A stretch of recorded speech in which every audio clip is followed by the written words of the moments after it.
Mita updates from the newsroom, April 25, 2025. Spammy content will be cracked down, will be deleted, will be limited, or will be exactly phased out. Sobrang dami ngayon na nakikita ko sa dumadaan sa aking Facebook wall na nagsasabi ng ganito na pahayag na karoon na ng R at V.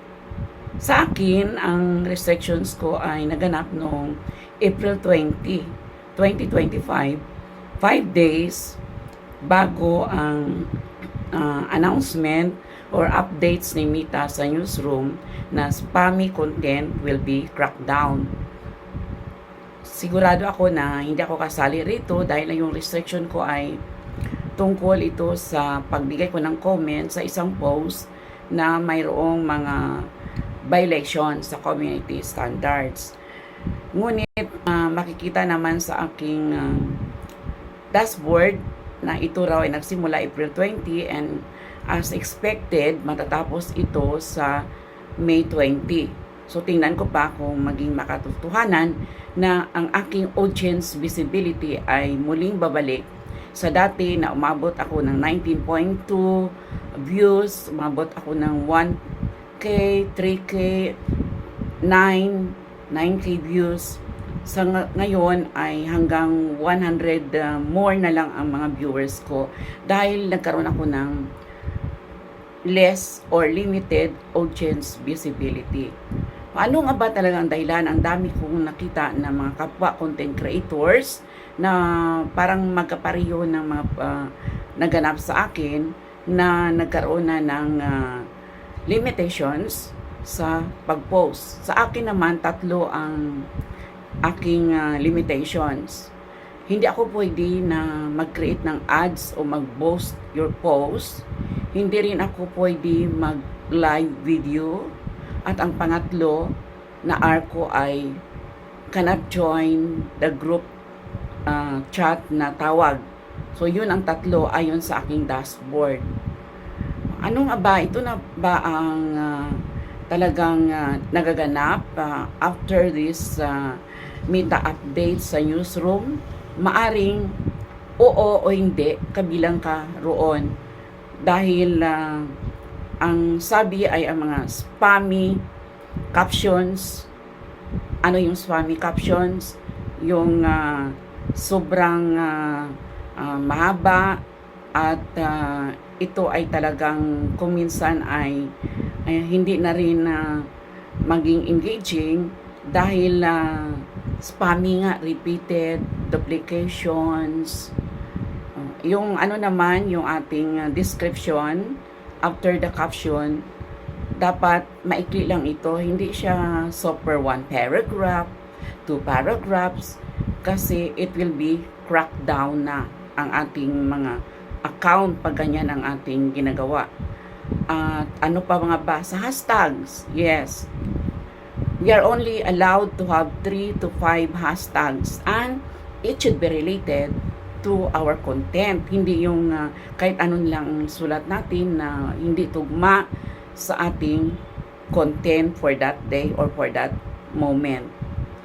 Hashtags na spammy ay isa rin sa mga dahilan kung bakit tayo ay ma-crackdown, limited, or tinatawag natin na hindi na tayo magkaroon ng kompleto o talagang 100% na access to content monetization.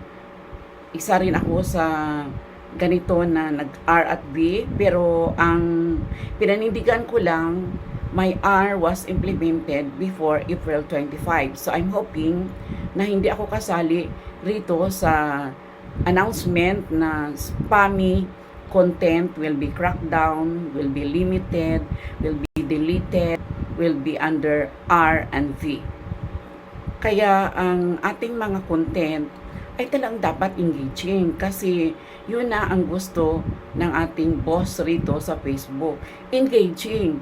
Hindi yung tayo ay magsabi lang na, hello guys, hi guys, magluto na tayo guys ng pinakbit. samahan mo ako rito, magkaroon tayo ng sightseeing, maligo na tayo, o kakain na tayo mula breakfast, snacks, lunch, at saka dinner. Anong ginagawa mo sa iyong content? Di ba sinasabi mo lang kung ano yung ulam, ano yung snacks mo, saan ka naroon sa iyong pagpasyal, ano yung gardening mo, ano yung tinatanim mo, at ano pa nga ba? Tayo ay naging singeries, naging danceries dito. Hindi ko yan sinasabi dahil wala akong kasanayan, wala akong talent sa pagsasayaw o sa awit. Ngunit maraming magaganap dyan na magkaroon tayo ng art. Kasi lalo na sa singing o sa music mo, ikaw ang umaawit. Pero ano yung song mo? You are not the one who composed the lyrics. Kahit pa nga yung melody ng song, kinopya mo rin. Bagamat may iba dyan na pinalitan na nila ng words o lyrics. Pero mayroon pa rin music owners o owner nang nag-compose ng iyong song, ng iyong music na siyang talent mo. Sa dance, ganun rin. Anong music ang ginagamit mo? Hindi naman sa'yo yun. That is being owned by someone. Maliban na lang, you have the license to use that music or you are using the one which is tinatawag na royalty free dahil may tatlong uri ng paggamit ng music, royalty, revenue sharing, at ang isa ay not eligible for monetization. You can use that pero hindi ka pwedeng magkaroon ng earnings. Yung revenue naman sharing, wala kang R, wala kang V. Ngunit magkaroon ng 80% to the owner of the music, only 20% to the content creator. Okay, so yung isa, royalty free, yun ang pinakamaganda na gamitin mo dahil magkaroon ka ng tiyak na earnings. Ano pang ba ang mga ayaw-ayaw na ngayon ng ating boss rito? Yung sa comment section, hanggang ngayon naranasan ko yan sa aking mga post. Mag-post ka na nagkaroon ka ng ganito, hindi ka na makakomment o hindi mabuti na naganap sa iyong account, magugulat ka, ano ba yung comment niya? Congratulations, magaling, wow. So yan ay nakagulat. Bakit hindi ka nanonood, hindi mo tinapos yung content creator na video dahil hindi mo naunawaan ang sinasabi niya, ang layo ng comment. At isa pa rito na hindi ko nagustuhan ay usually na hindi ka naman na good morning, hindi ka naman na good night, na good afternoon, tapos ang comment ay hello, good morning. So dapat kung mayroon tayong comment, kailangan ay tugma roon sa post. Ganon din sa ating paggawa ng ating mga video or long form video, hindi lamang na sabihin natin na hello guys, hi guys, kain tayo guys, inom tayo guys, sayaw tayo, awit tayo guys, sumba tayo, jogging tayo guys. There should be an information.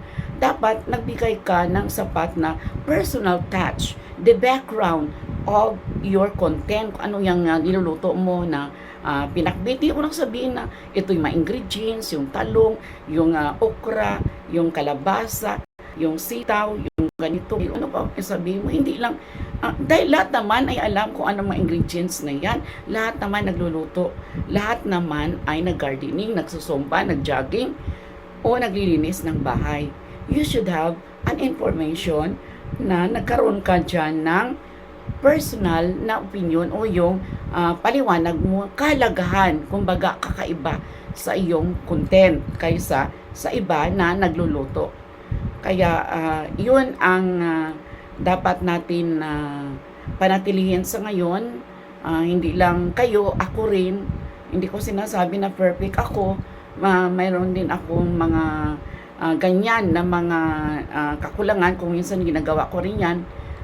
Lalo na sa mga old videos ko, dahil ng panahon na yun, I'm still on my teaching duty at sobrang napakaigpit. Kapag ikaw ay guro, hindi ka pwedeng mag-video, mag-post na nasa class hours ka. Wala akong panahon to study more about content policies or Facebook rules and regulation. Kaya inaamin ko, my past posting. I am even posting photos or pictures na ginagawa kong reels, lagyan ko ng music, at kung ano-ano pa na mga against rito sa community standards ni Facebook. Ginagawa ko yan dahil wala nga akong learnings tungkol sa content policies. Kasi kung nasa work area ka, para kang detention.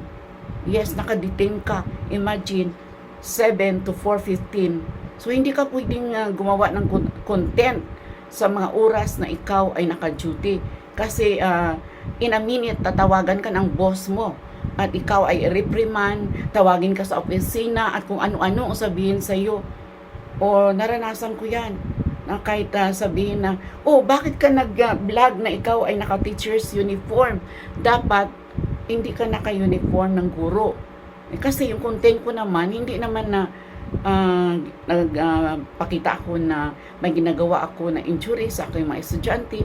Everything is appreciation. Pinopromote ko or binigyan ko ng appreciation ang mga good performance ng aking mga students or learners in the classroom. Ngunit, sa mga guro na naging content creator, you can relate to my experience. Hindi po yan pwede na gawin ayon sa ating rules dito if you're a government employee. Lalo na makakita ka ng yung boss na talagang sobrang higpit, reprimand, ipahiya ka pa. So ngayon na I'm completely out of the service, it's not already my business about the school. So my business now is as a content creator or content creation is my work. Kaya yan lang ang nakikita ko ngayon, my personal thinking lang as I look on this so many posts now sa Facebook na naganap na nangyari sa kanilang account. So salamat sa lahat na taguyod sa aking mga videos at mga reels. Mayroon din pala akong YouTube, Erlinda Bing Basilio Rindon. Baka gusto nyo rin panoorin YouTube Mabuhay Channel. Mabuhay sa lahat. And this is just my long form video and my opinions. Mabuhay sa lahat ng aking mga followers, non-followers, mabuhay yours, viewers, lahat ng mga FB friends ko. At of course, yung mga top engagers ko. My special mention to Al-Rahima Lamalan, Marisa Iliyo, and Richard. Of course, si Richmat there, no? You are my top 3 engager.